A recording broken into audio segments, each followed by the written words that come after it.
It's time once again this week to talk some EARLHAM women's basketball. The Quakers back in action. Transylvania on a Wednesday, then they travel to Franklin coming up on Saturday. They lose a tough one at Rose-Hulman, and then the Quakers came back on Saturday, played Manchester, and though I was kidding with you a couple of moments ago about which team didn't show up on Saturday, that was a tough one for you guys, wasn't it?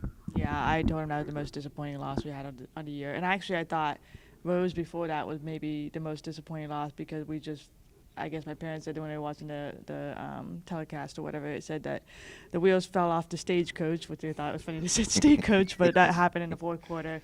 And then I guess that fourth quarter just translated over to Manchester, and I don't know who that team was on Saturday. So, yes, very disappointing. All right, let's go back to the three quarters that you played well against Rose, and it's tough to find answers sometimes as a head coach when things are going pretty well, and then all of a sudden it just disappears.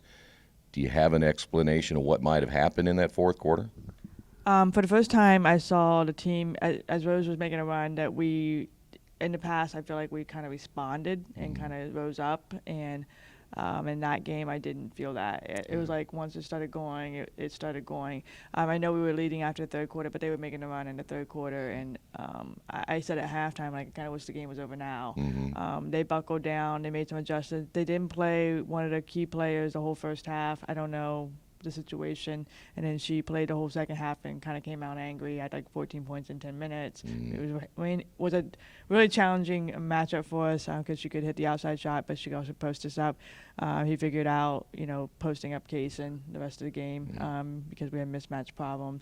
The fours were in foul trouble and had to go really small, and it just, starting to do what you could do with what you had, and it became really difficult in that situation. And they did a better job buckling down on Kaysen, trying to take her away the second half. I think she only had two, maybe 4 points in the second half, and then nobody else really stepped up and picked up the scoring. They play really tight defense, really good pack line defense, and know how to close out on you quickly and secure the boards. It's one and done, so if you don't make it, you're kind of in trouble.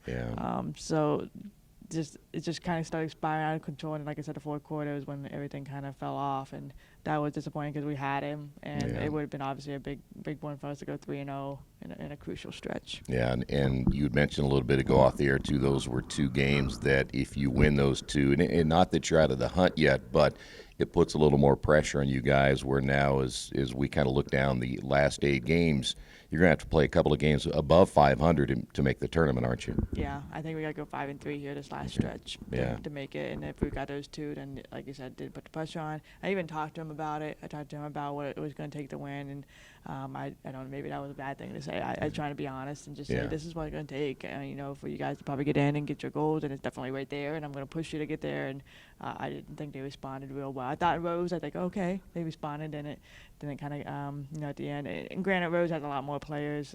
They went, I think, 13 deep and barely played the starters and had a bench that was coming off. And we're just not there in that department. But then I'm sure you're going to go to Manchester. Manchester was a very disappointing loss for sure. Would you like me to skip Manchester?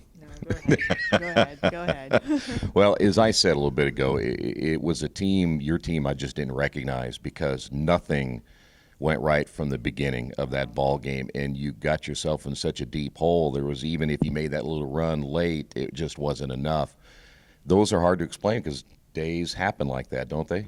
Well, I thought I think we won the tip, and I have a play every tip, and we still haven't scored. And even though I change it up and modify it every time, and we had 3 opportunities and we didn't score. I think we got a board and then we pulled it back out or something. We had another opportunity and we didn't score. And I kind of looked down. I said, that's not the way we needed to start. Yeah. And I think it kind of set the tone. And then I didn't think defensively we were moving. I tried to box and one because they weren't a good three-point shooting team until that game, and take off Auburn as much as possible because she lit us up last time, and she obviously the one we gave her a slight edge, and she still shot 5 feet off the arc and made it, and was 100% from the field again. And it's like, you try to take someone away, and you got to rely on everybody else doing their job, and they weren't rotating, they weren't communicating. Then I switched back into normal man and face guarding Auburn, and it still wasn't working. Tried some other things, still wasn't working, and it's just like, what else do you do? And the defense has been killing us. Disappointed all year in the defense, and I'm as a coach, I changed some things on Monday. I said we were going to find out. I shifted some girls into the bottom 5. It's been costing us games. I said, I know you might be scoring, but you're also giving up more points than you're scoring right now. Tracking it, got an analytics system to see how poorly they play on D too, and even if they're not necessarily the ones getting scored on because they let somebody go or they didn't do something right that put everybody else out of position. Yeah. That happens a lot, and then maybe people don't in the stands realize how frustrating that is for me as a coach. I'm like, Sure. It's really on her, not on her, that she got the points. So I shifted them into the bottom 5. They didn't work on offense for the last 2 days. They were focused on defense only because I told them, like, you're not playing until you play defense. And because I've just been frustrated that I don't have anything to kind of threaten them. Right. I don't have the depth, and that's killed me all year, that you don't play defense, I can't play you. Yeah. And I'm tired of it, and I'm going to make some changes moving forward. Like, you got to play defense because I'm tired of the same old story that's been going on, not only this year, but also last year. You And it's the same people. I think it's a good principle to stand by, though, even though you may not have anything to necessarily threaten them with. Bottom line is, if you're going to lose games, you can lose with anybody. You don't need to lose that way, too. Yeah. So. And we're not high-powered enough offense to play Grinnell or anything like that, or even do what Hanover does and just outshoot you. We have some good scoring pieces, but I don't want to. That's really losing my identity completely if I go that way.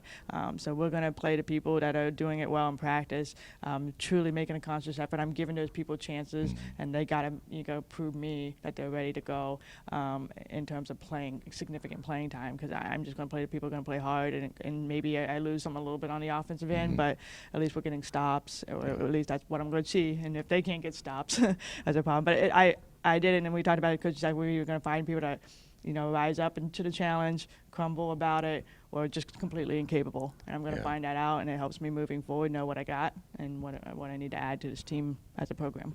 Well, as mentioned earlier, it's tonight. As of Wednesday, you'll play Transylvania, then on the road at Franklin on Saturday. 2, again, very important games. All of them are important now, and they have been, but now the importance has gone up a little bit. Yeah. Talk a little bit about Transylvania tonight. Well, if Hayes is out again, she was out on Saturday, that's a big plus. I told him, like, Jesus couldn't be on our side more than he has this season. He's tried to help us out winning some games. I'm not banking on her being out. Transy is definitely a down team from last year, not as deep, had some injury problems and stuff. If you're going to get them, this seems to be the year to get them. I thought Monday, with the things I changed, was one of our best practices we had. It's the most competitive practice we had all year. It finally did light some people up. Good. And it took that. See if that translated over. I think they were truly embarrassed on Saturday. I learned that there was a team meeting later that went on for 2 hours afterwards. So Really? I'm glad that kind of stuff happened. And they know they're not out of it completely, and they need to turn it on. So those kind of things, I'm curious to see what they do tonight and respond. As a coach, I kind of sit back and say, okay, it's your time, Right. and see what happens here.